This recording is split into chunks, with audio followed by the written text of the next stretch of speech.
Eu sei que muita gente fala que mãe aguenta tudo, que o amor de mãe não tem limite, não tem fim, não tem condição. E eu acreditei nisso a vida inteira. Acreditei enquanto trabalhava de madrugada costurando vestido para a vizinha para ter dinheiro de comprar o material escolar da minha filha. Acreditei enquanto comia arroz com ovo para ela poder comer arroz com bife.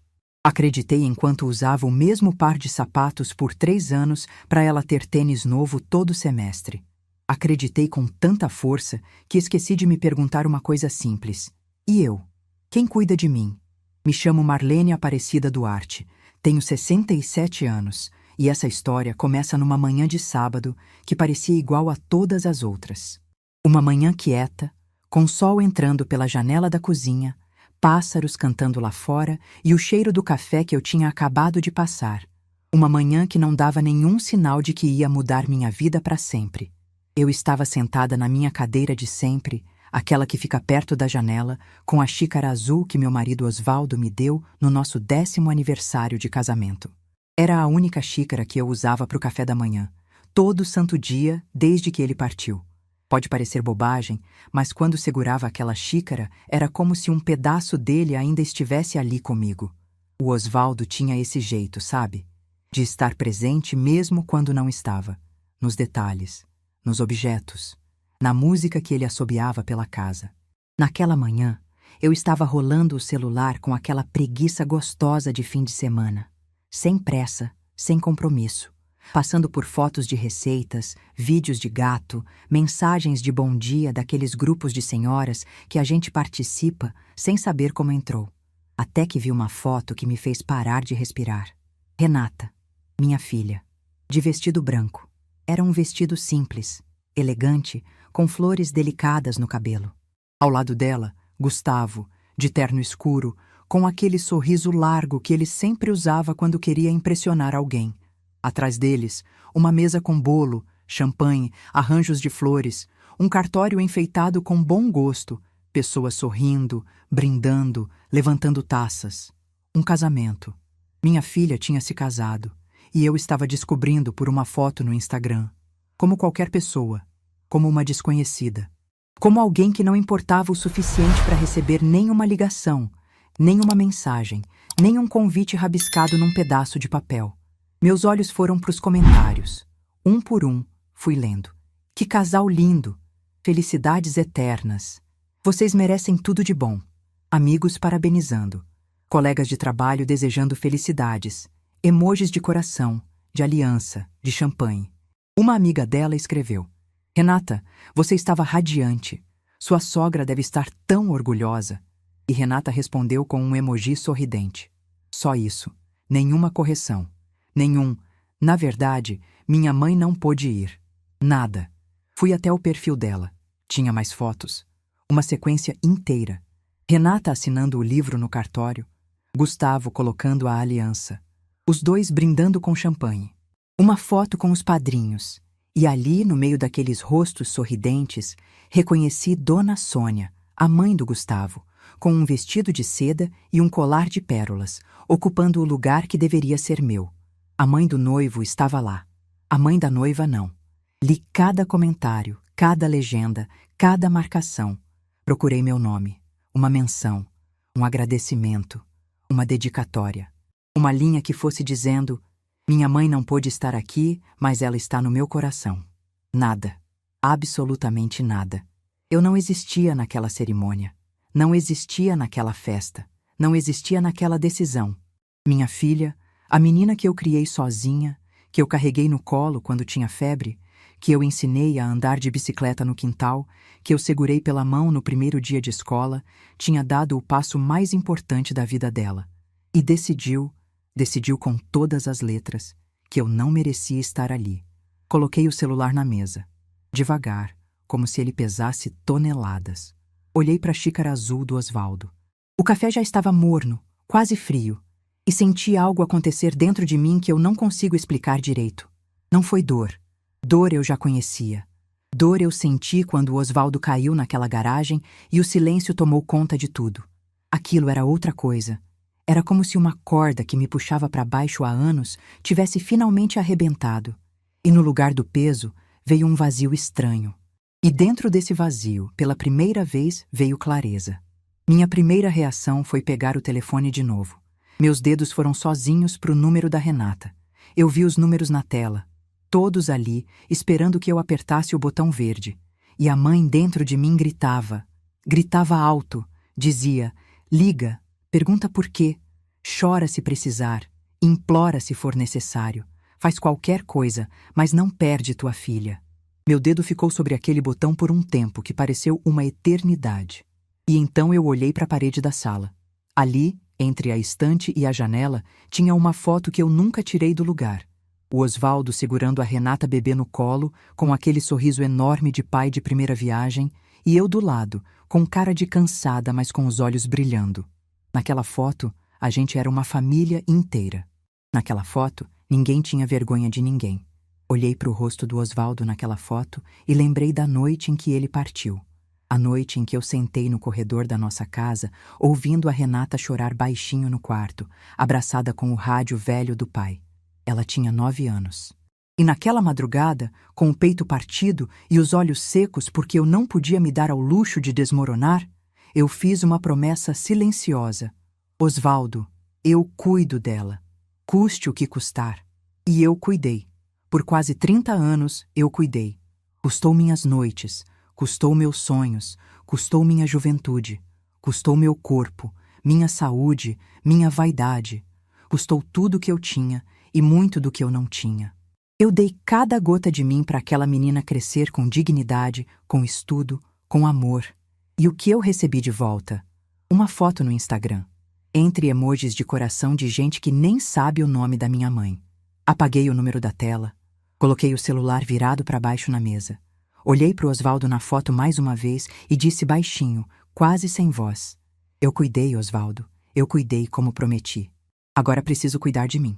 Terminei o café frio, levantei da cadeira e fui pro quarto. Deitei na cama, olhando pro teto, e fiquei ali por horas. Não chorei, não liguei, não fiz nada. Passei o sábado inteiro naquele silêncio. E o domingo também. 2 dias inteiros sem mandar uma mensagem, sem atender o telefone, sem falar com ninguém. Dona Zilda ligou no domingo à tarde, eu deixei tocar até parar. Não era hora de conversar, era hora de decidir. E durante aquelas horas em silêncio, algo foi amadurecendo dentro de mim. Não era raiva. Raiva passa. Aquilo era outra coisa. Era uma certeza que foi crescendo devagar, como massa de pão descansando, até ficar pronta. Uma certeza de que eu precisava agir. Não por impulso, por consciência. Na segunda-feira, acordei antes do sol. Tomei um banho longo, daqueles que a gente toma quando precisa lavar mais do que a pele. Deixei a água quente cair nos ombros e fiquei ali, parada, sentindo o peso escorrer ralo abaixo. Me vesti com cuidado. Passei meu batom, aquele tom discreto que eu sempre gostei. Ajeitei o cabelo no espelho e olhei para a mulher que estava ali me encarando.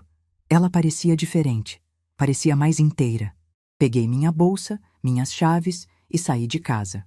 O banco abria às 10 e eu cheguei 10 minutos antes, esperando na calçada com a bolsa no ombro e a postura de quem sabe exatamente o que vai fazer. Caminhei aquelas 6 quadras, sentindo o sol da manhã na pele e o vento nos cabelos brancos. Passei pela padaria do seu Jorge, onde eu comprava pão francês toda manhã há 10 anos. Ele acenou para mim pela vitrine. Passei pela praça onde eu costumava levar a Renata pequena para brincar no balanço. Passei pela escola municipal, onde eu dei aula por 23 anos. Cada esquina daquela cidade guardava um pedaço da minha história. E em cada pedaço eu tinha sido forte por alguém. Nunca por mim. Até aquela manhã. Cada passo que eu dava parecia mais firme que o anterior. Não era raiva que me movia. Era algo que eu já sabia nomear. Era dignidade. A dignidade que nasce quando a gente finalmente para de aceitar o inaceitável. O gerente do banco, seu Mário, me recebeu com o sorriso de sempre. Me conhecia há 16 anos, desde que eu abri minha primeira conta ali. Sabia que eu era uma mulher organizada, pontual, que nunca aparecia sem motivo. Quando sentei na cadeira da sala dele e disse que precisava resolver 3 assuntos, ele ajeitou os óculos e disse que estava à disposição. Primeiro assunto. Eu queria retirar meu nome como avalista do empréstimo que Gustavo, meu genro, tinha feito para expandir a loja dele. Seu Mário olhou para mim por cima dos óculos e perguntou se eu tinha certeza. Expliquei que sim, que tinha pensado bem, que era uma decisão definitiva. Ele me informou que a retirada do aval dispararia uma notificação ao banco credor e que Gustavo teria 60 dias para apresentar uma nova garantia ou antecipar o pagamento da dívida. Eu entendi perfeitamente. Assinei cada documento com a letra firme de quem sabe exatamente o que está fazendo. Segundo assunto, pedi uma avaliação formal e atualizada do apartamento que eu cedia para Renata e Gustavo morarem. O apartamento que estava no meu nome, que eu tinha comprado com anos de economia e o dinheiro do seguro de vida do Osvaldo. O apartamento que eu ofereci de coração aberto para minha filha, sem cobrar um centavo de aluguel, e que agora abrigava um casal que não me julgou digna de estar no próprio casamento. Seu Mário anotou tudo e disse que em uma semana eu teria o laudo. Terceiro assunto. Transferi o saldo de uma poupança que eu alimentava há mais de 20 anos. Aquele dinheiro tinha um destino original. Era meu plano de herança antecipada para Renata. Cada depósito que eu fazia naquela conta era feito pensando nela, no futuro dela, na segurança dela. Transferi tudo para uma conta que só eu tinha acesso, cada centavo. Aquele dinheiro, a partir daquele momento, não era mais dela. Era meu. Tinha voltado a ser meu, como sempre deveria ter sido. Quando saí do banco, o sol já estava alto e a segunda-feira seguia seu ritmo normal de cidade do interior. Caminhei as 6 quadras de volta com a bolsa no ombro e uma sensação estranha no peito. Não era alívio, não era tristeza.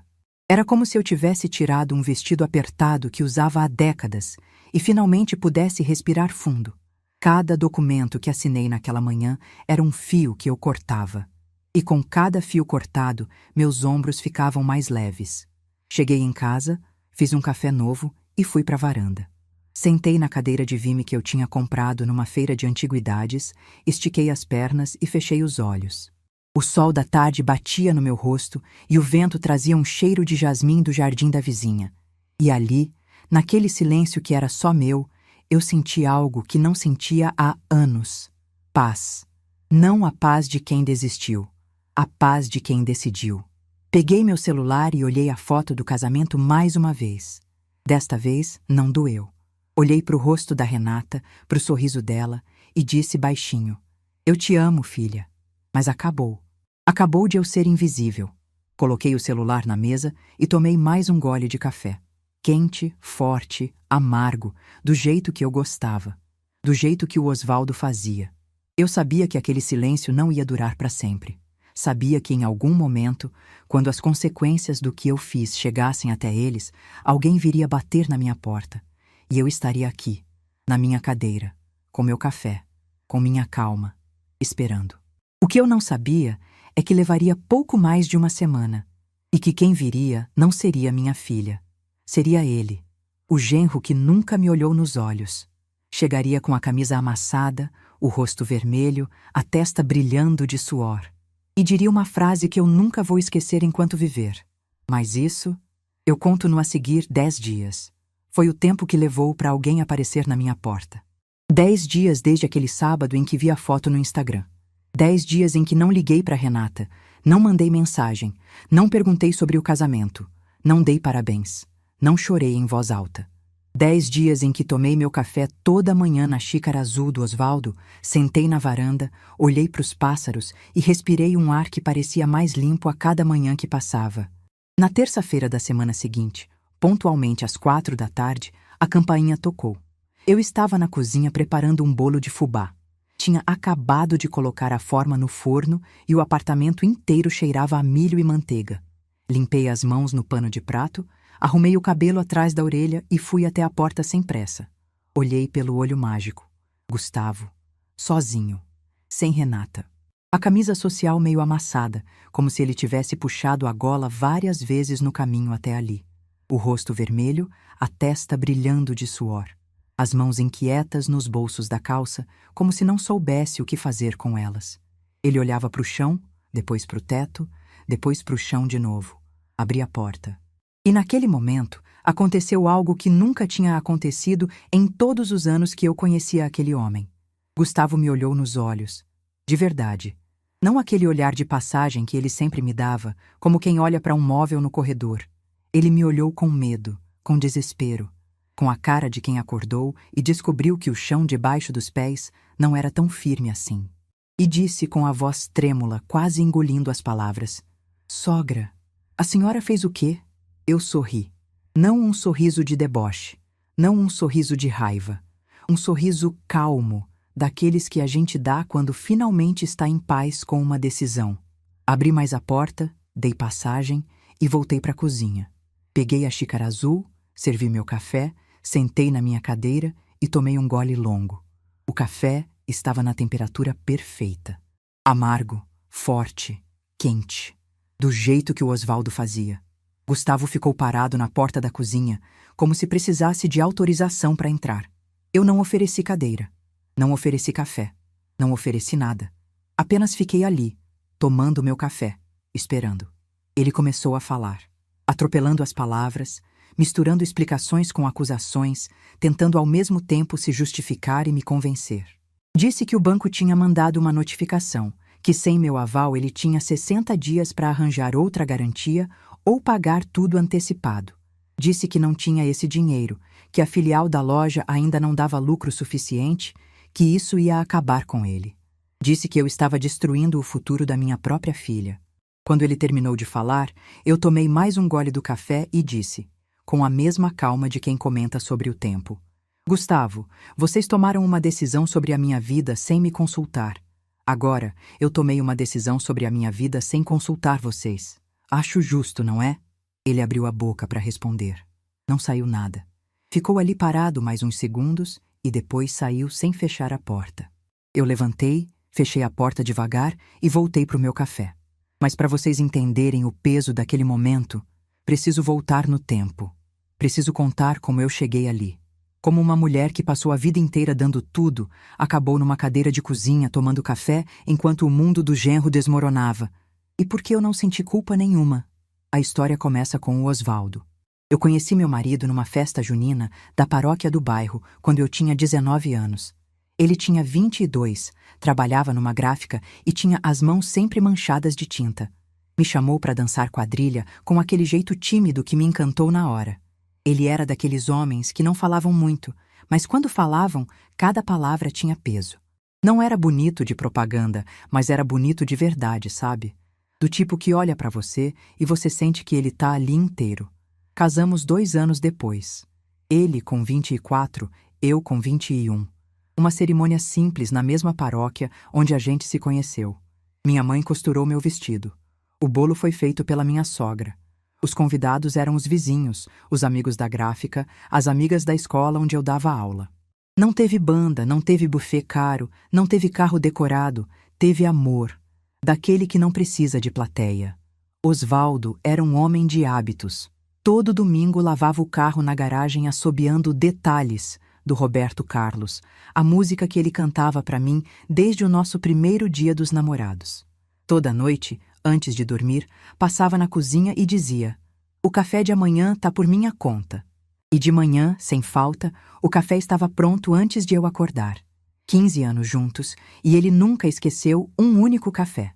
Renata nasceu quando eu tinha 30 anos. Parto difícil, horas de espera, e quando ela finalmente chorou, Osvaldo chorou junto. Ele segurou aquela menininha no colo como se segurasse o mundo inteiro e disse para mim, com os olhos molhados: "Marlene, a gente fez a coisa mais bonita que existe." E tinha feito. Os primeiros 9 anos da Renata foram os mais felizes da minha vida. Éramos 3. Uma família pequena, simples, mas completa.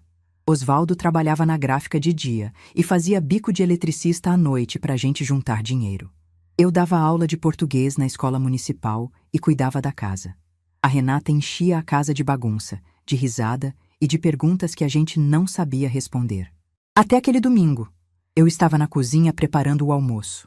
Osvaldo estava na garagem, lavando o carro, assobiando a música de sempre. Renata estava na janela do quarto, espiando o pai pela fresta da cortina. Ouvi o balde cair. Depois o corpo. Depois, aquele silêncio que não era silêncio, era o som do mundo parando de girar. Eu tinha 39 anos. Renata, 9. E a partir daquele momento, éramos só nós duas contra tudo. O seguro de vida do Osvaldo não era muito. Dava para pagar as dívidas pequenas e guardar um pouco, mas não dava para viver. Então eu fiz o que precisava ser feito. Voltei a dar aula em período integral. De noite, fazia doces por encomenda. Nos fins de semana, costurava. Tinha madrugada que eu sentava na mesa da cozinha às 11 da noite para corrigir provas, e quando terminava, ia para a máquina de costura até 2 da manhã. Dormia 3, 4 horas e levantava às 5 para preparar o café da manhã da Renata. Ela nunca soube de metade dessas noites. Nunca viu as olheiras escondidas. Nunca percebeu que as amigas dela iam em excursão da escola, e ela também ia, porque eu vendia rifa e bolo para pagar. Nunca notou que meu sapato era o mesmo por 3 anos, enquanto ela ganhava tênis novo. E eu não queria que notasse. Era minha escolha, meu sacrifício, minha promessa para o Osvaldo. E no meio desse turbilhão, eu fui tomando decisões que ninguém conhecia. Com o seguro de vida, com a disciplina de uma mulher que aprendeu a sobreviver centavo por centavo, comprei meu apartamento. Pequeno, simples, 2 quartos. Depois, 10 anos mais tarde, juntei o suficiente para comprar outro. Um apartamento maior, bem localizado, num bairro valorizado de Sorocaba. Aluguei esse segundo apartamento e guardei a renda. Nunca contei para ninguém, nem para Renata, não por segredo. Porque ninguém nunca perguntou como eu me virava. Renata cresceu, se formou em enfermagem, passou no concurso do hospital. Eu chorei na formatura como se fosse eu recebendo o diploma. Naquele dia, olhei para o céu e falei baixinho. Cumpri, Osvaldo. Ela conseguiu. E então apareceu Gustavo. Renata tinha 28 anos quando trouxe ele em casa pela primeira vez. Um rapaz de 31, bonito, bem vestido, dono de uma loja de materiais de construção que o pai tinha deixado de herança. Falava bonito, apertava a mão firme, olhava todo mundo nos olhos com confiança. Todo mundo menos eu. Para mim, era um beijo apressado na bochecha. Um tudo bem, dona Marlene, que não esperava resposta e um sorriso que nunca chegava nos olhos. Minha amiga dona Zilda, que me conhecia desde os tempos de escola, veio tomar café comigo no dia seguinte e perguntou o que eu achava dele. Eu disse, esse menino sorri com a boca, Zilda, mas os olhos não acompanham. Ela riu e disse que eu estava com ciúme de mãe. Eu ri junto. Mas meu instinto estava aceso e meu instinto nunca tinha me enganado. Engoli a desconfiança. Fiz o que toda mãe faz. Sorri, abracei, torci para estar errada. Quando eles decidiram morar juntos, ofereci meu segundo apartamento, o maior, o bem localizado. De graça, sem aluguel. Meu presente para minha filha. Renata me abraçou e chorou. Gustavo agradeceu com aquele sorriso de sempre. E eu engoli o nó na garganta achando que estava fazendo a coisa certa. 1 ano depois, Gustavo decidiu expandir a loja. Abrir uma filial num bairro comercial. Precisava de um empréstimo grande e o banco exigia avalista com imóvel como garantia. Ele veio com a Renata na minha cozinha, sentou na cadeira que eu trouxe da nossa antiga casa, a mesma cadeira onde o Osvaldo costumava sentar quando a gente jantava junto, e explicou o plano. Renata segurou minha mão e disse, mãe, é o sonho dele. É o futuro da nossa família. Eu olhei para minha filha. Vi nela a mesma menina que dormia abraçada ao rádio do pai. Vi a confiança cega no olhar. E assinei. Coloquei meu nome, meu CPF, meu imóvel como garantia do sonho de um homem que não me olhava nos olhos. Dali em diante, virei invisível. As ligações encurtaram. Os almoços de domingo sumiram. Eu pagava IPTU do apartamento deles, cobria a parcela atrasada do empréstimo quando o banco me ligava, consertava o que quebrava, ficava com o cachorro quando viajavam. E o agradecimento era sempre igual. Beijo apressado da Renata, sorriso vazio do Gustavo e um silêncio cada vez mais grosso entre nós. Comecei a ouvir coisas que me cortavam. Patrícia, uma colega de trabalho da Renata, me encontrou no supermercado e disse, Dona Marlene, a Renata sempre fala que a senhora é muito presente. Presente. Não importante. Não especial. Presente. Como um móvel que está sempre ali e ninguém nota até o dia que tira. Mas o que mais me doía era a família do Gustavo.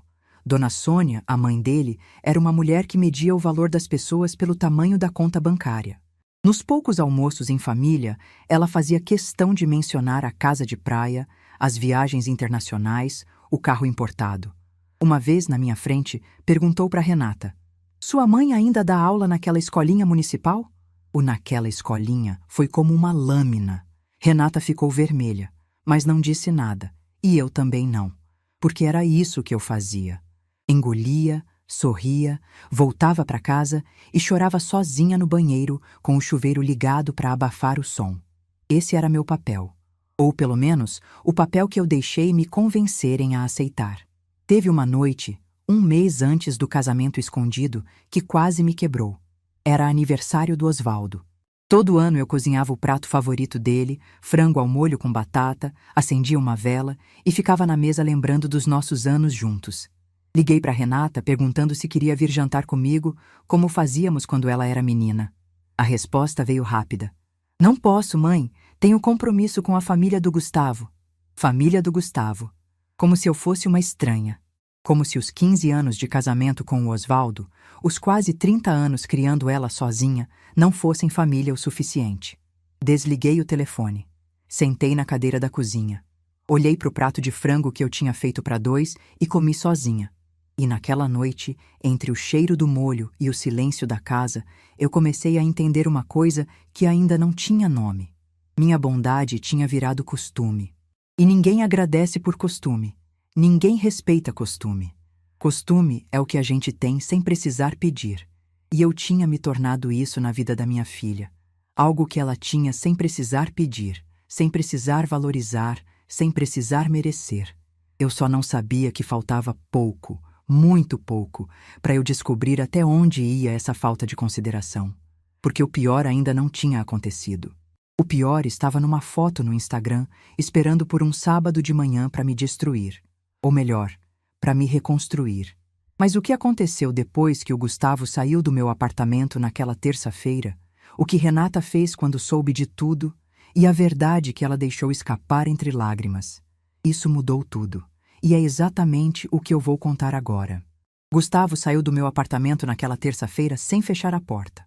Eu levantei, fechei devagar e voltei para o meu café. Mas algo no olhar dele ficou comigo. Não era raiva. Raiva eu reconheço. Era desespero. O desespero de quem construiu uma vida inteira em cima de um chão que não era dele e de repente sente o chão tremer. Passei o resto da semana em silêncio. Não procurei Renata, não procurei Gustavo, não procurei ninguém. Fiz minha rotina como se nada tivesse acontecido. Café de manhã na xícara azul, caminhada na praça, almoço leve, leitura na varanda à tarde. Dona Zilda apareceu na quarta para tomar café comigo e percebeu que eu estava diferente. Disse que meus olhos estavam mais calmos. Eu respondi que era porque eu finalmente tinha parado de carregar peso que não era meu. No sábado seguinte, 2 semanas depois de ter descoberto o casamento pelo Instagram, a campainha tocou de novo. Eu estava na cozinha lavando louça. Sequei as mãos no pano de prato, respirei fundo e fui até a porta. Olhei pelo olho mágico. Renata, minha filha, estava ali, sozinha. Sem o Gustavo, sem sorriso, sem aquela postura confiante que ela costumava ter. O cabelo estava preso num coque frouxo, os olhos inchados, o rosto de quem não dormia direito há dias. Ela segurava uma bolsa com as 2 mãos, apertando a alça como se fosse a única coisa que a mantinha de pé. Abri a porta. Ela me olhou e, no mesmo instante, os olhos encheram de água.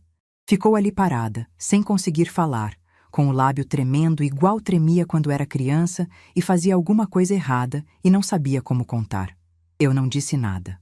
Abri a porta toda, dei passagem e voltei para a cozinha. Coloquei a chaleira no fogo. Peguei 2 xícaras, preparei café para os 2. Coloquei a xícara dela na mesa, sentei na minha cadeira e esperei.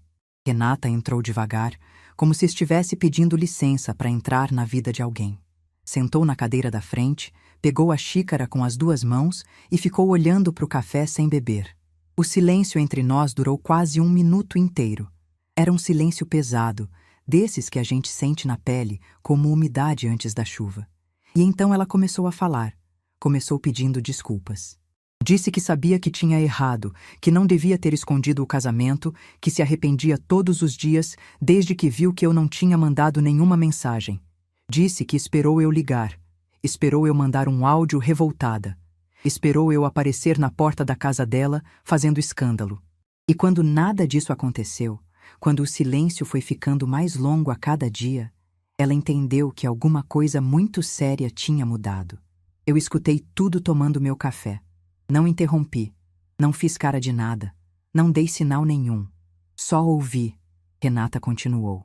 Disse que o casamento foi decisão dos dois, que vinham planejando fazia meses, que era algo que ela e Gustavo queriam fazer de forma íntima, sem festa grande, sem cerimônia religiosa. Disse que foram ao cartório com poucos convidados, só os mais próximos. E foi aí que eu fiz a primeira pergunta. Fiz com calma, sem alterar a voz, olhando diretamente nos olhos dela. Renata, se era tão íntimo, por que a mãe do Gustavo estava lá? O rosto dela mudou. Ficou vermelho, depois branco, depois vermelho de novo. Ela abriu a boca, fechou, abriu de novo. Engoliu em seco e começou a gaguejar uma explicação que não se sustentava. Disse que Dona Sônia ficou sabendo por acaso, que apareceu de surpresa, que não tinha como mandar embora. Eu não disse nada. Apenas continuei olhando para ela. E aquele olhar, calmo, firme, sem acusação, mas sem piedade, fez mais do que qualquer grito faria. Porque minha filha me conhecia. Sabia que eu sabia quando ela estava mentindo. Sabia desde os 7 anos de idade, quando quebrou o vaso da sala e disse que foi o vento. O silêncio entre nós ficou insuportável para ela. E então aconteceu. Renata desmoronou. As lágrimas vieram de vez, o corpo tremeu, e entre soluços e frases cortadas, a verdade saiu. Não planejada, não organizada, não ensaiada.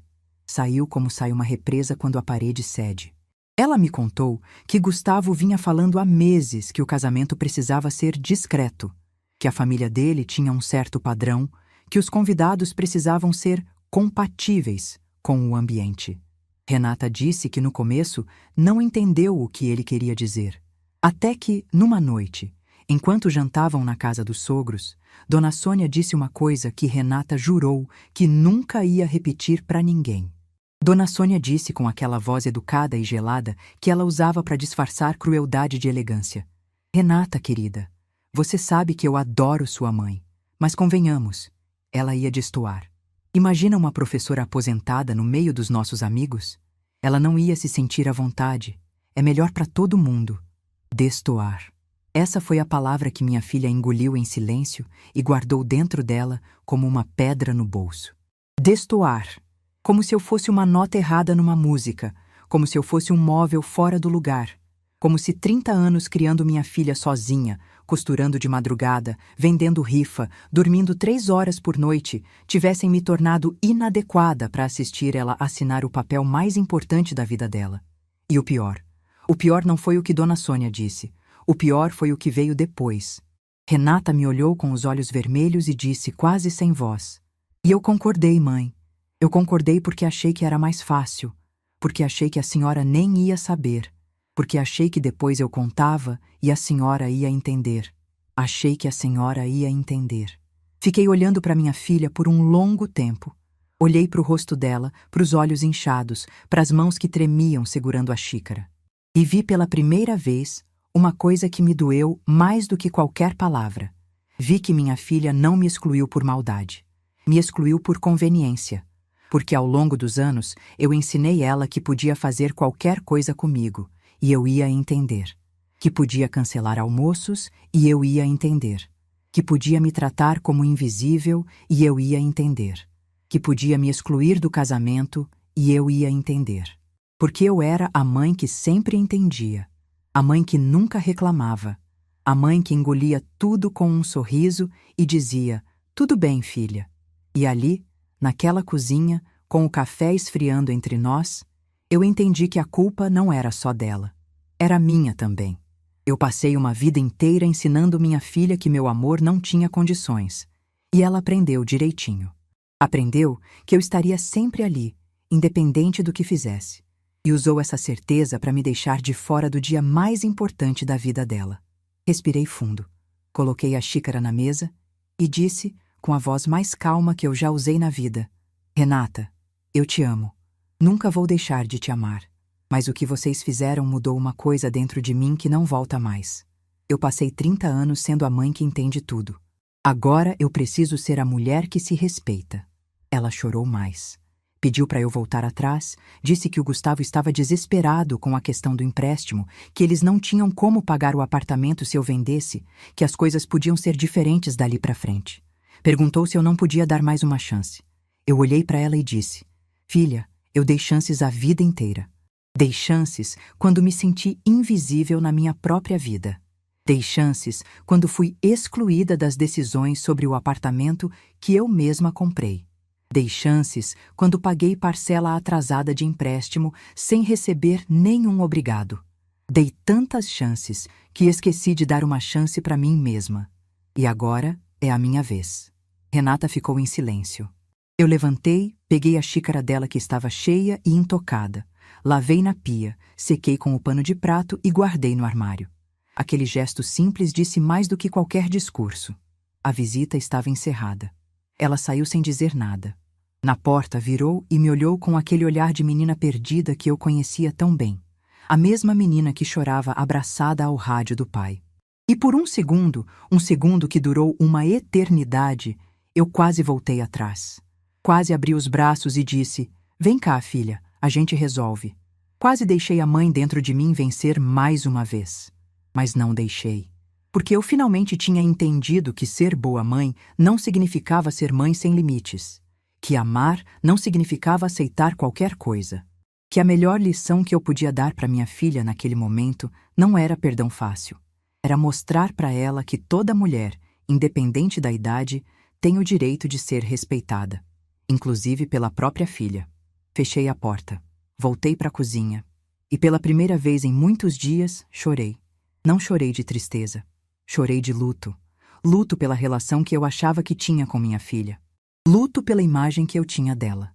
Luto pela Marlene que aceitava tudo sem questionar. Ela tinha partido.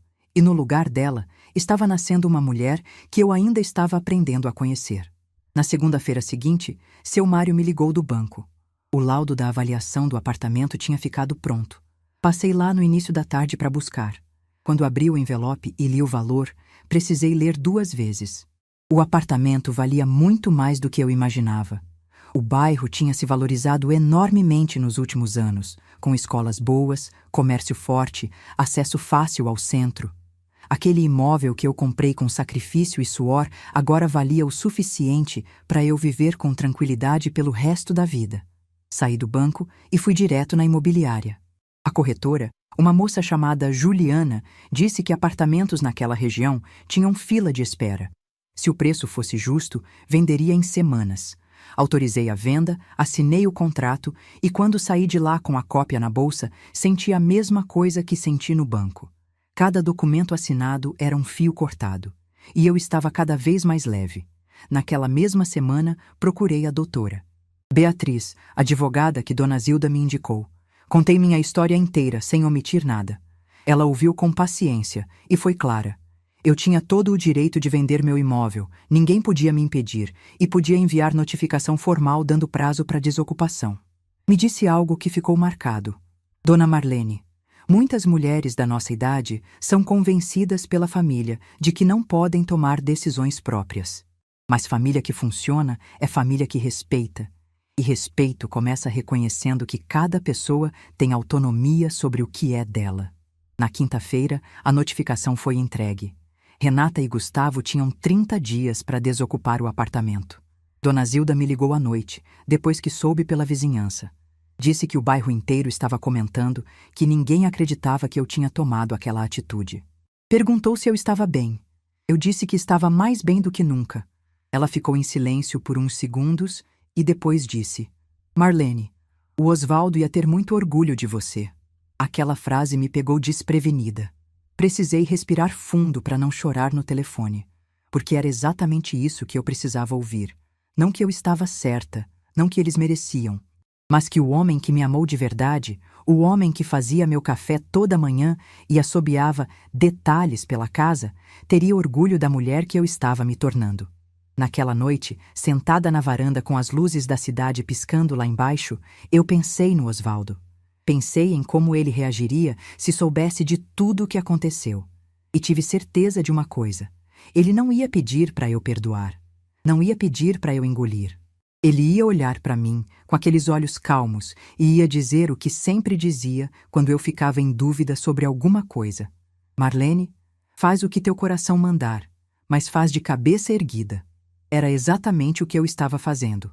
O que eu ainda não sabia é que os próximos dias seriam os mais difíceis de todos. Porque uma coisa é tomar a decisão. Outra coisa, completamente diferente, é aguentar a pressão que vem depois. E a pressão viria de onde eu menos esperava. Não do Gustavo, não da dona Sônia. Viria da minha própria filha, com uma proposta que testaria cada grama de firmeza que eu tinha conquistado. E viria também uma descoberta. Algo que Gustavo escondia não só de mim, mas da própria Renata. Algo que, quando viesse à tona, mudaria completamente a forma como minha filha enxergava o homem com quem tinha acabado de se casar. Mas isso eu só descobri depois.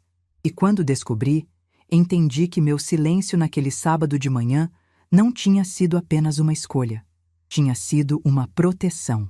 A maior proteção que eu podia ter dado a mim mesma. Quando a notificação de desocupação chegou, eu sabia que a pressão viria. O que eu não imaginava é que viria de tantos lados ao mesmo tempo. Na primeira semana, recebi ligações de pessoas que não falavam comigo há anos. Tia Conceição, irmã do Osvaldo, ligou para dizer que eu estava sendo dura demais. Que família era sagrada, que mãe não faz isso com filha, que eu deveria ter mais paciência. Escutei tudo com educação e disse: Tia Conceição, quando foi a última vez que a senhora me ligou para perguntar como eu estava? O silêncio do outro lado disse tudo. Desejei boa noite e desliguei. Uma prima da Renata mandou mensagem pelo WhatsApp. Um textão enorme dizendo que eu estava destruindo a família, que Deus não aprovava esse tipo de atitude, que eu ia me arrepender. Eu li, respirei fundo e apaguei a conversa sem responder. Não ia gastar minha energia com gente que só aparecia quando precisava opinar. A vizinha do apartamento onde Renata morava, Dona Glorinha, me encontrou na padaria do seu Jorge e veio com aquela cara de pena que eu já conhecia. Disse que viu o Gustavo carregando caixas para o carro, que Renata andava com os olhos inchados, que as coisas ali estavam tensas. Eu agradeci a preocupação e mudei de assunto. O mais doloroso veio de quem eu menos esperava. Tia Neuza, irmã da minha mãe, a mulher que me ensinou a costurar quando eu era menina, mandou um áudio de 4 minutos dizendo que eu estava envergonhando a família, que na época dela, mãe aguentava tudo calada e não fazia esse tipo de espetáculo. Escutei o áudio inteiro, do primeiro ao último segundo, e depois apaguei. Porque aquela era exatamente a mentalidade que me manteve presa por décadas. A ideia de que mãe boa é mãe que sofre calada, que dignidade de mulher se mede pela capacidade de engolir desaforo sem fazer barulho. Não, não mais. A verdade é que cada ligação, cada mensagem, cada olhar de reprovação testava minha firmeza. Mas eu tinha uma vantagem que nenhum deles esperava. Eu já tinha chorado tudo o que precisava chorar. Já tinha passado pelo luto. Já tinha enterrado a Marlene, que aceitava tudo. E a nova Marlene não voltava atrás. Na segunda semana, Renata apareceu no meu apartamento de novo. Dessa vez estava mais composta. Cabelo arrumado, roupa limpa, olhos ainda cansados, mas sem lágrimas. E trouxe uma pasta de documentos debaixo do braço. Sentou na cozinha, aceitou o café que eu ofereci dessa vez e abriu a pasta na mesa. Eram extratos bancários, comprovantes de renda, uma proposta impressa num papel timbrado. Gustavo tinha preparado tudo. A proposta era a seguinte: eles queriam comprar o apartamento. Pagariam em parcelas mensais, com contrato registrado em cartório, com juros. Tudo certinho, tudo formal. Renata me mostrou os números, explicou como fariam para pagar, disse que Gustavo já tinha conversado com o banco sobre um financiamento. Olhei para aqueles papéis. Estavam bem organizados, bem apresentados. Gustavo sabia fazer isso, sabia montar uma boa proposta. O problema é que eu não confiava mais em nada que viesse dele. Perguntei para Renata: de onde vem o dinheiro da entrada? Ela hesitou. Disse que Gustavo ia pegar um empréstimo pessoal. Perguntei: outro empréstimo? Ela ficou em silêncio. Eu continuei: filha, ele ainda não resolveu o empréstimo que eu deixei de avalizar. Vai fazer outro por cima? E se esse também atrasar, quem vai pagar? Renata não tinha resposta, porque a resposta era óbvia. Eu. Mais uma vez, de algum jeito, o peso ia cair nas minhas costas. Aquela proposta bonita era uma nova armadilha embrulhada em papel timbrado. Disse para ela que não aceitava, que o apartamento já estava com a corretora, que já tinha interessados e que minha decisão era definitiva. Renata respirou fundo, guardou os papéis na pasta e disse, com uma voz que misturava tristeza e frustração: "Mãe, a senhora está nos punindo." Olhei para ela e respondi: "Renata, punição é o que vocês fizeram comigo quando me excluíram do casamento. O que eu estou fazendo é cuidar da minha vida. São coisas muito diferentes." Ela saiu sem bater a porta, sem fazer escândalo. E eu percebi que, mesmo machucada, minha filha estava começando a ouvir. Não a aceitar, não a concordar, mas a ouvir. E isso, por enquanto, já era alguma coisa. O que aconteceu 3 dias depois mudou tudo de novo. Dona Zilda me ligou numa manhã de quarta-feira com aquela voz de quem tem uma notícia que não sabe como contar. Pediu para eu sentar, e quando Dona Zilda pede para a gente sentar, a gente senta. Ela disse que o marido dela, seu Valdir, que trabalhava num escritório de contabilidade no centro, tinha ficado sabendo de uma coisa sobre o Gustavo. Não por fofoca, mas por informação que cruzou na mesa dele por acaso, como acontece em cidade pequena, onde todo mundo conhece todo mundo. A filial da loja do Gustavo, aquela que ele abriu com um empréstimo que eu avaliei, não estava apenas dando prejuízo. Estava com dívidas que iam muito além do empréstimo original. Gustavo tinha pegado outros financiamentos, com outras instituições, usando a própria loja como garantia. Tinha fornecedores sem receber há meses, funcionários com salário atrasado. A situação era muito pior do que qualquer um imaginava. Mas não era isso o mais grave. O mais grave era outra coisa. Gustavo havia tentado, semanas antes, colocar o apartamento onde moravam, o meu apartamento, como garantia de uma dessas dívidas. Apresentou documentos no banco como se fosse o proprietário. O banco recusou porque o imóvel estava no meu nome e ele não tinha procuração. Mas tentou. Tentou usar meu patrimônio sem meu conhecimento, sem minha autorização, para cobrir um buraco que ele mesmo cavou. Quando Dona Zilda terminou de falar, eu fiquei em silêncio por um tempo longo. Não de choque, de confirmação. Porque lá no fundo, naquela parte de mim que sempre desconfiou do sorriso que não chegava nos olhos, eu já sabia. Não sabia os detalhes, não sabia os números, mas sabia que algo estava errado. Meu instinto, aquele que eu engoli por anos para não parecer ciumenta ou implicante, estava certo desde o primeiro dia. A pergunta que me consumiu naquele momento foi: Renata sabia? Decidi que precisava descobrir, mas não ia perguntar para ela. Ia deixar a verdade aparecer sozinha. Porque eu já tinha aprendido que quando a gente fica em silêncio tempo suficiente, as coisas se revelam. Não precisei esperar muito. No fim de semana seguinte, Renata me ligou. Não para pedir nada. Não para tentar me convencer. Ligou chorando, com aquele choro de quem descobriu algo que não queria descobrir. Disse que estava organizando o escritório do Gustavo para mudança e encontrou uma gaveta trancada. Forçou a fechadura com uma faca de manteiga. Dentro tinha papéis escondidos, extratos de dívidas que ela não conhecia. Cartas de cobrança de fornecedores, notas promissórias vencidas. E no fundo da gaveta, dobrada em 4, uma cópia de um documento onde Gustavo tentava usar meu apartamento como garantia de empréstimo. A voz dela tremeu quando disse: "Mãe, ele tentou usar o apartamento da senhora, sem te contar nada, sem pedir autorização. Ele falsificou um documento dizendo que tinha minha procuração." Eu respirei fundo e disse: "Eu sei, filha." O silêncio do outro lado durou uma eternidade. E então ela perguntou, quase sussurrando: "A senhora já sabia?" Respondi: "Soube há pouco tempo. E foi por isso que eu tomei as decisões que tomei. Não foi para te punir, Renata. Foi para me proteger. E para proteger o que eu construí com muito sacrifício."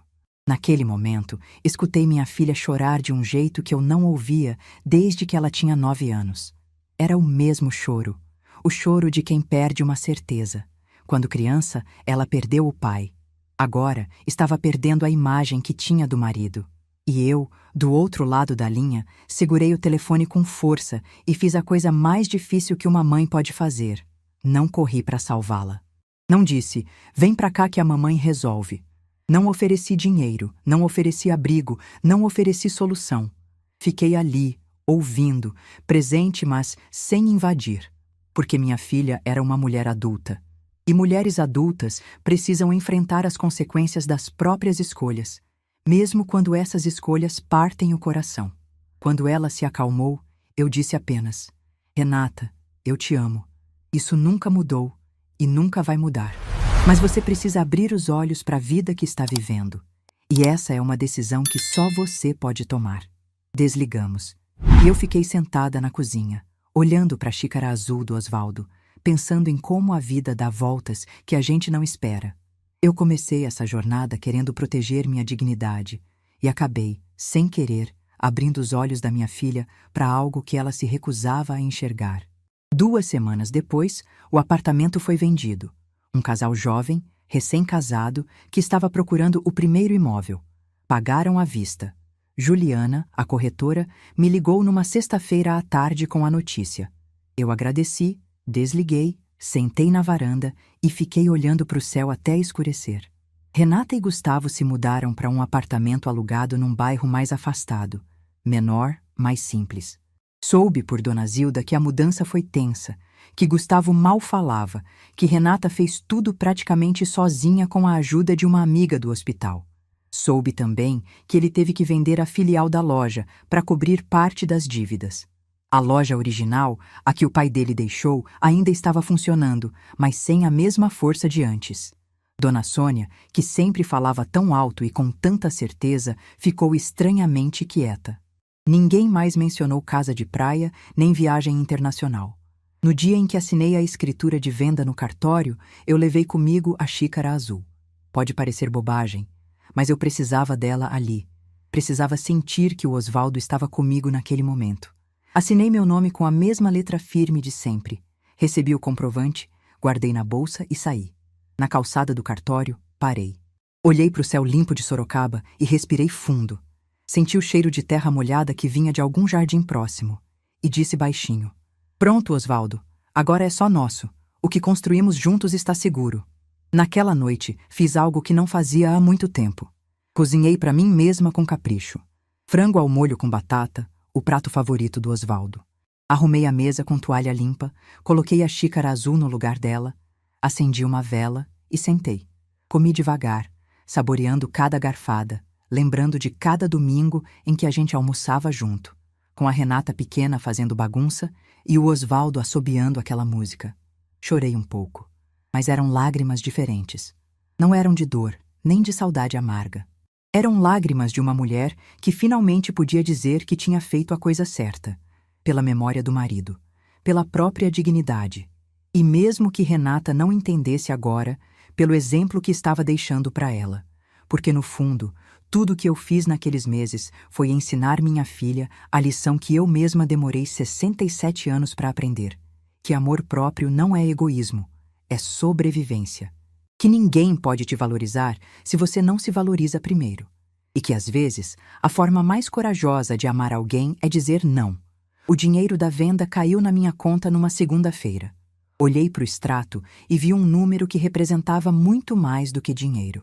Representava anos de trabalho, noites sem dormir, sacrifícios que ninguém viu. E agora, aquele número era meu, completamente meu. Para usar como eu quisesse, quando eu quisesse, da forma que eu quisesse. E eu já sabia exatamente o que ia fazer com uma parte dele. Algo que o Osvaldo ia adorar. Algo que ia transformar a dor em propósito. Algo que ia provar que a professora aposentada que destoava era capaz de deixar uma marca muito maior do que qualquer colar de pérolas. Mas primeiro, eu precisava fazer uma viagem. Uma viagem que eu adiei a vida inteira, esperando o momento certo, e o momento certo tinha chegado. A primeira coisa que fiz com o dinheiro da venda não foi investir, não foi guardar, não foi calcular. Foi comprar uma passagem de ônibus para Ubatuba. Pode parecer pouca coisa para quem está ouvindo, mas eu nunca tinha visto o mar. 65 anos de vida na época e eu nunca tinha colocado os pés na areia de uma praia de verdade. Quando era menina, não tinha dinheiro para viajar. Quando casei, o Osvaldo e eu sempre adiávamos. Quando fiquei viúva, viagem virou luxo impossível. E quando a Renata cresceu, meu tempo passou a ser o tempo dela, minhas economias passaram a ser as economias dela, meus sonhos passaram a ser os sonhos dela. Mas agora, pela primeira vez, meu tempo era meu. Dona Zilda quis ir junto. Disse que não ia me deixar viajar sozinha, que era perigoso, que ela sempre quis conhecer o litoral norte. Eu aceitei a companhia. Não porque tivesse medo, mas porque depois de tantos meses fazendo tudo sozinha, era bom ter alguém do lado que estava ali por carinho, não por necessidade. Chegamos em Ubatuba numa manhã de quarta-feira. O ônibus parou na rodoviária e eu senti o cheiro antes de ver qualquer coisa. Um cheiro salgado, úmido, diferente de tudo que eu conhecia. Pegamos um táxi até a pousada, uma casinha simples perto da praia da Enseada. O quarto tinha uma janela que dava para o mar. Quando abri aquela janela, fiquei parada olhando por tanto tempo que Dona Zilda veio ver se eu estava bem. Eu estava. Estava mais do que bem. Naquela tarde, tirei os sapatos e caminhei até a beira da água. A areia era quente debaixo dos meus pés, e quando a primeira onda tocou meus dedos, eu senti algo que não tenho palavras para descrever. Era como se o mar estivesse lavando coisas que eu carregava há décadas. Mágoas, culpas, expectativas, tudo indo embora com a espuma que voltava para o oceano. Fiquei ali por horas, sentada na areia, com as pernas esticadas e a água indo e voltando nos meus pés. Dona Zilda sentou do meu lado e ficamos em silêncio. Aquele silêncio gostoso de quem não precisa de palavras. O sol foi descendo, pintando o céu de laranja e rosa, e eu pensei no Osvaldo. Pensei em como ele ia adorar aquilo, como ele ia ficar ali do meu lado, assobiando detalhes baixinho, enquanto o sol sumia no horizonte. Peguei a xícara azul que eu tinha levado na bolsa. Sim, eu levei a xícara azul para Ubatuba. Dona Zilda riu quando viu, disse que eu era maluca. Mas eu precisava dele ali comigo. Pedi um café na barraca da praia, servi na minha xícara e tomei o primeiro gole olhando para o mar. Café com sal no ar. O gosto mais bonito que eu já provei na vida. Disse baixinho pro vento levar. Osvaldo, a gente finalmente chegou. Ficamos 5 dias em Ubatuba. Caminhei por praias que eu só conhecia de cartão postal. Comi peixe fresco num restaurante pé na areia. Comprei um chapéu de palha que ficou ridículo em mim, mas que me fez rir de mim mesma como não ria há anos. E em cada um desses momentos eu sentia que estava recuperando pedaços de mim que tinham se perdido pelo caminho. Na última noite, sentada na varanda da pousada com Dona Zilda, tomando vinho e ouvindo o som do mar, eu contei para ela o plano que estava nascendo dentro de mim. Eu ia criar um projeto educacional. Um reforço escolar gratuito para crianças do bairro onde eu cresci, um bairro simples na periferia de Sorocaba, onde muita criança não tem quem ajude com o dever de casa, onde muita mãe trabalha o dia inteiro e não tem tempo de sentar com o filho para estudar. Eu, que fui professora por 23 anos, sabia o que a educação podia fazer na vida de uma criança. Eu, que passei a vida inteira ajudando os outros, ia continuar ajudando, mas dessa vez por escolha, não por obrigação. Dona Zilda me olhou com os olhos brilhando e disse: "E como vai chamar?" Eu já sabia. Sabia desde o momento em que a ideia nasceu. Ia se chamar Cantinho do Saber. E na porta não ia ter meu nome. Ia ter o nome do Osvaldo. Porque tudo que eu construí na vida, comecei ao lado dele. E aquele projeto seria a continuação do que a gente sonhou junto. Dar para as crianças as oportunidades que a gente não teve. Quando voltei para Sorocaba, coloquei o plano em prática. Aluguei uma sala comercial no bairro Vila Progresso, perto da escola onde eu dei aula durante anos. Comprei mesas, cadeiras, lousa, material escolar. Tudo com o dinheiro da venda do apartamento. Pintei as paredes de amarelo claro, a cor que o Osvaldo mais gostava. Coloquei uma placa na entrada. Cantinho do Saber. Espaço Osvaldo Duarte. Quando vi aquele nome na porta, precisei parar e respirar. Não de tristeza, de completude. Como se um ciclo que começou naquela garagem, num domingo de sol, finalmente tivesse encontrado seu destino. Dona Zilda me ajudou com a divulgação. Fizemos panfletos, espalhamos pela vizinhança, falamos com as diretoras das escolas do bairro. Na primeira semana, apareceram 7 crianças. Na segunda, 12. No final do primeiro mês, Eu já tinha lista de espera. As tardes no Cantinho do Saber se tornaram a melhor parte do meu dia. Eu chegava às 2, organizava o material e quando as crianças apareciam depois da escola, era como se o sol entrasse junto com elas. Eu ensinava português, matemática, ajudava com os deveres, lia histórias, e elas me chamavam de Dona Marlene, com aquele respeito carinhoso que eu não ouvia há muito tempo. Teve um menino, o Davi, de 9 anos, que me marcou profundamente. Ele vinha todo dia pontual, com o caderno debaixo do braço e uma fome de aprender que me lembrava da Renata quando era pequena. A mãe dele trabalhava como auxiliar de limpeza em 2 empregos e não tinha como ajudar com a escola. O pai tinha ido embora quando ele era bebê. Davi era criado pela avó, uma senhora de 74 anos que mal sabia ler. Um dia, depois da aula, Davi ficou para trás enquanto as outras crianças iam embora. Veio até mim com o caderno aberto e mostrou uma redação que ele tinha feito na escola. O tema era A Pessoa que Eu Mais Admiro. Ele tinha escrito sobre a avó. E no final, acrescentou uma frase que me fez segurar as lágrimas com toda a força que eu tinha. E também admiro a Dona Marlene, que ensina a gente de graça porque gosta da gente de verdade. Naquela noite, sentada na minha varanda com a xícara azul, eu chorei. Chorei de uma forma que não chorava há muito tempo. Não de dor, não de saudade, não de luto.